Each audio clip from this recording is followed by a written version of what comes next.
నమస్తే, welcome to our channel. నేను మిసిరి. AP ముఖ్యమంత్రి జగన్మోహన్ రెడ్డి గారు అయితే భూ బదలాయింపులకి అయితే పాల్పడుతున్నట్టు తెలుస్తుంది. ఒక మాఫియాని క్రియేట్ చేసి భూ కబ్జాలకు పాల్పడుతున్నారని చెప్పేసి చంద్రబాబు నాయుడు గారు అయితే చెప్తున్నారు. సో ఈ అంశాన్ని మనకి వివరించడానికి మనతో పాటు ఉన్నారు ప్రముఖ senior journalist, political analyst C S గారు.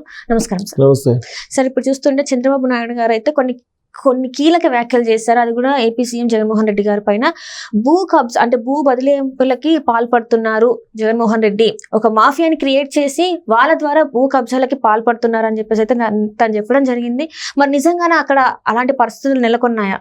అంటే 5 సంవత్సరాల నుంచి ఆయన పరిపాలన కనుక చూస్తే ఆయన నిజంగానే చంద్రబాబు నాయుడు చెప్పినట్టు భూ మాఫియా చేస్తున్నారా, భూములను బదలాయించి ఆయన సొంతం చేసుకునే ప్రయత్నం చేస్తున్నారా, ఆయన భూదందాలు చేస్తున్నారా, ఆయనకి ఎందుకు అంత భూదాహం ఉంది, ఇలాంటివన్నీ కూడా ప్రశ్నలు వస్తూ ఉంటాయి.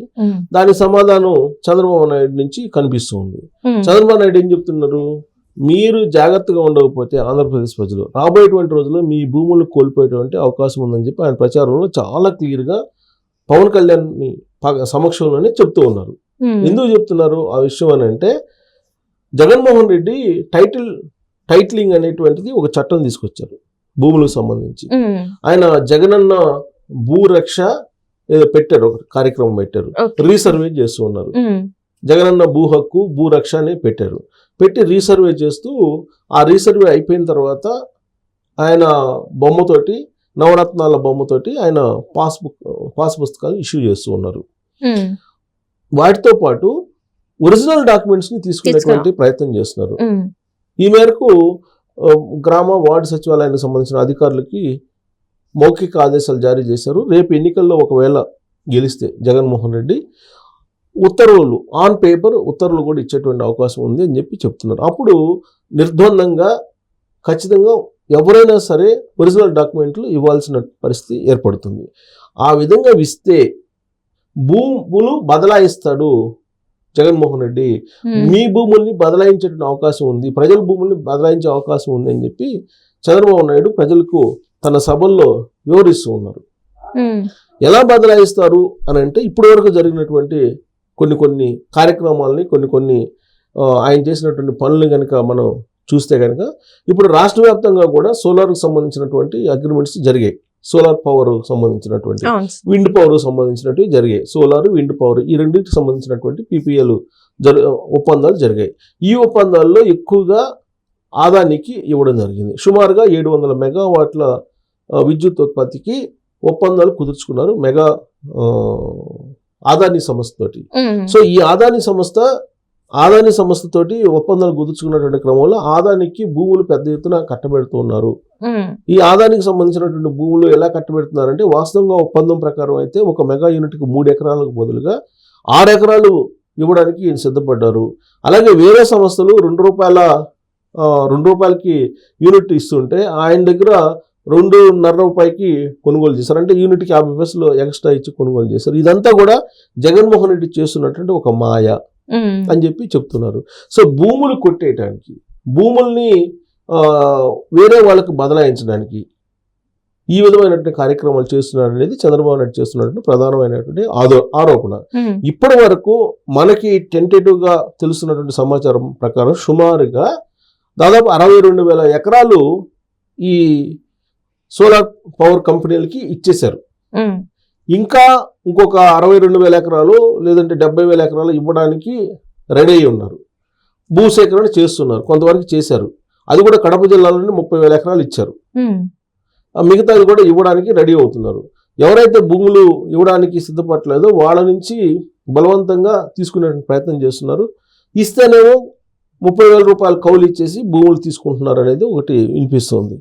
సో ఈ సోలార్ కంపెనీలకి భూములు బదలాయించేటువంటి కార్యక్రమం జరుగుతుంది అనేది ఒకటి వినిపిస్తుంది. అందుకే చంద్రబాబు నాయుడు ఇప్పుడు ఏమంటున్నారంటే, మీరు జగన్మోహన్ రెడ్డికి ఓటేస్తే కనుక రాబోయేటువంటి రోజుల్లో ఒరిజినల్ డాక్యుమెంట్స్ తీసుకొని ఈ భూములను బదలాయిస్తారు అని చెప్పి ఒకటి చెప్తున్నారు. ఇది ఒక ఎత్తు అయితే, ఇంకోటి ఏంటంటే, రాజశేఖర రెడ్డి బతికున్న రోజుల్లో కోఆపరేటివ్ వ్యవసాయం అంటే సహకార వ్యవసాయం చేయాలి అనేది ఒకటి కాన్సెప్ట్ పెట్టారు. ఆయన పెట్టినప్పుడు అప్పుడు ప్రయోగాత్మకంగా చేయాలని చెప్పి అనుకుంటున్నటువంటి సమయంలో ఆయన హెలికాప్టర్ ప్రమాదంలో చనిపోయారు. దాని కంటిన్యూషన్గా ఈయన ప్లాన్ చేస్తున్నారు. భూములు తీసుకోవడానికి అనేది ఒకటి. ఇప్పుడు ఉన్నటువంటి పరిస్థితుల్లో మన భారతదేశంలో చిన్నగారు రైతులు ఉంటారు, చిన్న కమతాలు అంటారు. చిన్న సన్నగారు రైతులు చిన్న కమతాలు అంటే 2 ఎకరాలు 3 ఎకరాలు ఎకరా 5 ఎకరాలు అలా వేసుకొని వ్యవసాయం చేసేటువంటి వాళ్ళు ఉన్నారు. ఇది గిట్టుబాటు కావట్లేదు కాబట్టి కోఆపరేటివ్ వ్యవసాయానికి వెళ్ళాలి అనేటువంటి ఒక ఆలోచన అప్పట్లోనే చేశారు. ఆ దిశగా వెళ్ళడానికి సహకార వ్యవసాయాన్ని తీసుకొచ్చే ప్రయత్నం రాజశేఖర రెడ్డి చేసి ఆయన హెలికాప్టర్ ప్రమాదంలో చనిపోయారు. దాన్ని కంటిన్యూ చేయడానికి జగన్మోహన్ రెడ్డి ఇప్పుడు కోఆపరేటివ్ వ్యవసాయం అనే పద్ధతిలో ఈ భూములన్నింటినీ సేకరించి ఒరిజినల్ డాక్యుమెంట్స్ని తీసేసుకొని ఒక కార్పొరేట్ సంస్థకి, ఏదైనా కార్పొరేట్ సంస్థ ఉంటే ఆ కార్పొరేట్ సంస్థకి అప్పచెప్పడం ద్వారా ఈ కార్పొరేట్ వ్యవసాయాన్ని ప్రోత్సహిస్తారు సహకార వ్యవసాయం రూపంలో అనేది ఇంకోటి వినిపిస్తుంది. సో కారణం ఏదైనప్పటికీ భూములు మాత్రం బదలాయించడానికి మాత్రం ప్రయత్నం జరుగుతుంది, మీరు గమనించండి అని చెప్పి చంద్రబాబు నాయుడు ప్రజలకు తెలియజేస్తున్నారు. ఇక భూములకు సంబంధించి మాఫియా చేస్తున్నాడు ఆయన అనేది ఇంకొక ఆరోపణ చేస్తున్నారు. భూమాఫియా ఎలాగ చేస్తున్నారు ఆయన అని అంటే జరిగినటువంటి ఒక సంఘటన మనం ఉదాహరణగా చెప్పుకోవచ్చు. 1 సెంటు స్థలం ఇస్తాను పేదలకు అని చెప్పి ఆయన అనౌన్స్ చేశారు. జగనన్న కాలనీలో అని పెట్టారు. ఈ జగనన్న కాలనీలో 1 సెంటు భూమి ఇచ్చి ఇల్లు కట్టించేటువంటి కార్యక్రమానికి జగన్మోహన్ రెడ్డి ఆయన శ్రీకారం చుట్టారు. ఆ క్రమంలో రాష్ట్ర వ్యాప్తంగా కూడా కొన్ని వేల ఎకరాలని ఎక్వైరీ చేశారు, అంటే తీసుకొని వాళ్ళకి జగనన్న కాలనీలు ఏర్పాటు చేసి ఇవ్వడానికి. అక్కడ దాదాపుగా కొన్ని వేల కోట్ల రూపాయల అవినీతి జరిగింది, కుంభకోణం జరిగింది అనేది వినిపిస్తూ ఉంది. దానికి సంబంధించి ఆల్రెడీ కంప్లైంట్లు కూడా ఉన్నాయి. తెలుగుదేశం పార్టీ వాళ్ళు కంప్లైంట్ కూడా చేశారు ఎంక్వైరీ చేయమని చెప్పి. ఎలా జరిగింది అదనంటే, సపోజ్ ఒక ఊర్లో ఒక గ్రామంలో పేదలకు 1 సెంటు భూమి ఇవ్వాలంటే ఒక 10 ఎకరాలు సేకరిస్తారు. ఈ 10 ఎకరాల్లో ఎకరా 3 లక్షలు ఉంటే కనుక దాన్ని 20 లక్షలు ఉన్నట్టు రికార్డులో రాసేసి 3 లక్షలు రైతులకి ఇచ్చి ఆ ఎకరం భూమి ఇచ్చిన వాళ్ళకి మిగతా 17 లక్షల్ని వాళ్ళు తీసుకునేవాళ్ళు అనేది ఒకటి. ఆ విధంగా రాష్ట్ర వ్యాప్తంగా జరిగింది. అది ఒక పెద్ద కుంభకోణం. దానికి సంబంధించినటువంటి వివాదం కూడా నెల్లూరు జిల్లాలో జరిగింది. నెల్లూరు జిల్లా కావలి ఎమ్మెల్యేకి అలాగే అక్కడ జిల్లా కలెక్టర్కి మధ్య ఈ గొడవే నడిచింది. దాంతో అక్కడ ఉండే కలెక్టర్లు అప్పట్లో మార్చేశారు. సో ఈ విధంగా ఒక భూదందా నడిచింది అనేది ఒకటి. ఇక సోలార్ పవర్ రూపంలో సోలార్ పవర్ ప్రాజెక్ట్స్ ఏదైతే కంపెనీలు ఉన్నాయో ఆ కంపెనీలు జగన్మోహన్ రెడ్డికి సంబంధించిన అనుయాయులు, వాళ్ళ బంధువులు లేదా వాళ్ళ స్నేహితులు, వాళ్ళకి కావాల్సినటువంటి వాళ్ళ కంపెనీలకి ఇస్తున్నారు. ఆ కంపెనీలకే ఈ భూములు ఇస్తున్నారు అని చెప్పి తెలుస్తుంది. సో ఇక రాబోయేటువంటి రోజుల్లో ఒకవేళ జగన్మోహన్ రెడ్డి గెలిస్తే ఇప్పటికే దాదాపు 1,62,000 ఎకరాలు ఒప్పందాలు కుదుర్చుకున్నారు.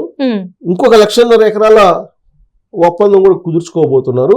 అది కూడా విజయనగరం, విశాఖపట్నం, కడప, ప్రకాశం జిల్లా, ఈ 4 జిల్లాల్లో భూములు ఇవ్వడానికి 1,50,000 ఎకరాలు ఈ సోలార్ పవర్కి ఇవ్వడానికి కంపెనీలకి ఒప్పందం కుదుర్చుకున్నారు. తస్మాత్ జాగ్రత్త, మీ భూములు పోతాయి, ఒరిజినల్ డాక్యుమెంట్స్ తీసుకుంటారు, బదలాయిస్తారు, మీకు ఇష్టం ఉన్నా లేకపోయినా. కాబట్టి ఈ తరహాలో వివిధ మార్గాల ద్వారా ఆంధ్రప్రదేశ్లో భూదందా జగన్మోహన్ రెడ్డి అండ్ టీం చేస్తూ ఉంది అని చెప్పి చంద్రబాబు నాయుడు చేస్తున్నట్టు ప్రధానమైనటువంటి ఆరోపణ. మీరు కనుక జాగ్రత్త పడకపోతే, జగన్మోహన్ రెడ్డి కనుక మళ్ళీ ముఖ్యమంత్రి కనుక చేసుకుంటే కనుక మీ భూములు మీ దగ్గర ఉండవు అని చెప్పి హెచ్చరిస్తూ ఉన్నాడు Chandrababu Naidu. Right, thank you so much sir.